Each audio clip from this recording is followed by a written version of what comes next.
Hey everyone, welcome back to another video. Today I thought I would do a little bit of a sort of sit down video talking through my thoughts on my Fuji X100V. If you've been living under a rock, you might not know that this is actually probably one of the most popular cameras of 2023.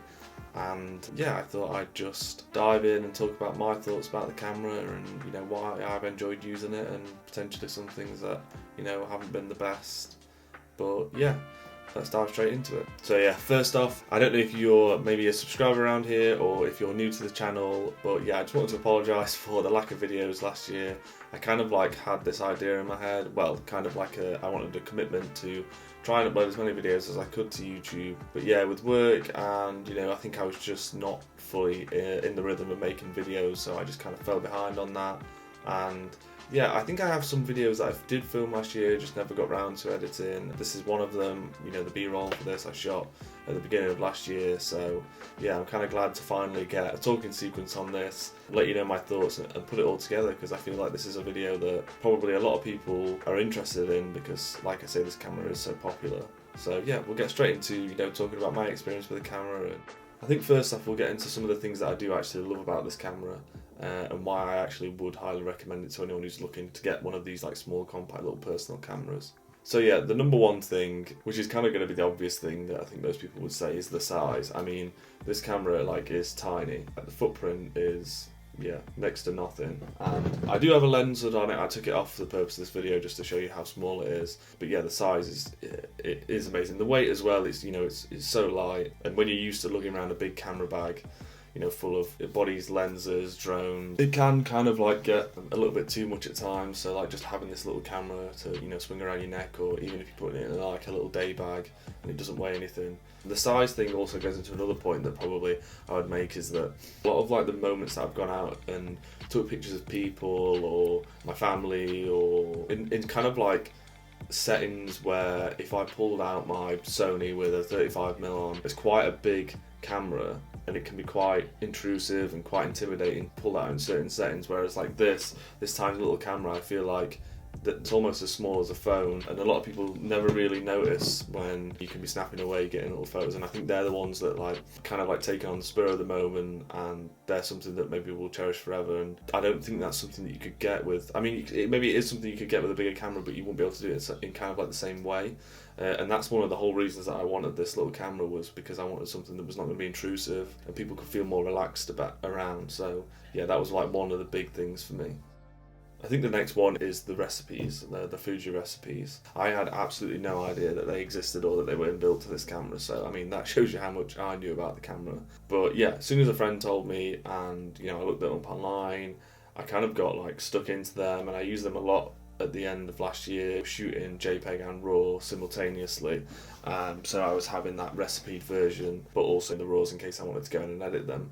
And yeah, it was so good. I think that having that edit already on there is so good for what I was saying earlier about the personal moments. Kind of eliminates the fact that I've got to go in and do editing, something that I think when I've been busy in the past, I've kind of put these photos to the side, kind of not bothered with them for a while, and then at the end of a couple of months I've gone in and done a big batch edit, which is nice, but also sometimes the personal moments are nice to get out quickly, and with the recipes you can do that, because you can pretty much set whatever edit you want within reason on there. But yeah, that's something that I'm actually this year going to look into playing around a little bit more with. So I'd actually say right now, any Fuji users or X100V users, if you have any good recipes, you can drop them in the comments and I'll be happy to try them. And maybe going forward I can do a video on my favourite recipes and show you a little bit of what I get up to when I'm using this camera and how I find the recipes, which would be good for me for using them, and maybe good for you to see the end results. Yeah, the last point, which maybe links back to the earlier ones, but I feel like it's kind of the main reason that I wanted the camera in the first place, and is here on one of the things that I love about the camera, is the spontaneity of the camera and the spontaneity of the moments when I can use the camera, if that makes sense. I think that using my Sony cameras over the last 2 years has meant that a lot of the environments, a lot of the situations, a lot of the work that I'm doing has been very orchestrated in that moment. There's not been any kind of like spur of the moment photos, really. I mean, I wouldn't even really class if you're out somewhere and the light changes and something amazing happens really in with that, because I feel like you're already, planning. Well, I would have already been planning to be there, would have been there on like a premeditated trip or whatever. Whereas I feel like with this camera, it's being completely and solely used for moments where I've gone out with literally zero expectations. I've got the camera there just in case I feel like using it or something happens, and I feel like those moments aren't something that I've been kind of like thinking about and making sure, I get this right or I get that right, or it's just been completely spur of the moment, grab my camera, grab the photo, and they've been the nicest photos that I've got, and probably has made it 100% worth the purchase for me. And I think that that's something that you definitely need to think about when using this camera. Yeah, I don't know if that's like a little bit of a ramble there about like, and maybe it didn't even make sense, but yeah, what I'm trying to get at is that I just feel that what I love about this camera is that it just feels like when I've got it in my hand, whatever's happening is super organic, which is kind of important to me using that, and it's important to that style of photography that I'm trying to achieve when using this camera. Now it's probably good, which is maybe as well, maybe the reason that you clicked on this video is you want to see kind of like the things that, maybe I don't 100% rate about this camera, or the things I feel like has let it down, or maybe it's the things that I would consider when buying the camera.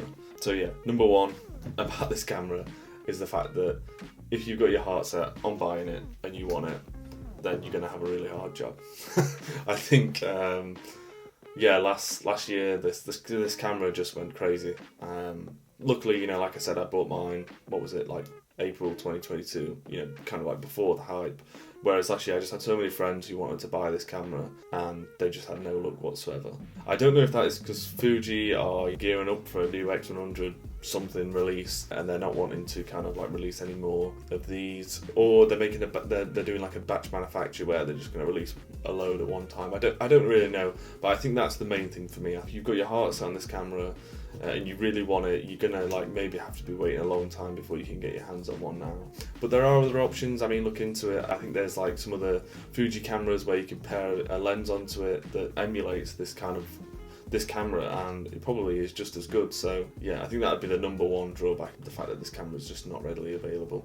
Number two, the back screen on this camera I think is just not very good whatsoever. I mean, maybe that's because I'm kind of used to the A7 IV back screen, but yeah, I always find that like it's quite difficult seeing the photos on the back of the screen, and I just don't feel like it gives a good representation of the image actually when I get it onto the laptop and actually I'm able to look at it when I'm editing it. I think there's a slight difference, and this might be a minor thing, maybe it's nothing important, maybe it's just me being a bit picky, but yeah, I think that's just something that maybe could have been improved. Maybe if they bring another one out, maybe the screen would be better.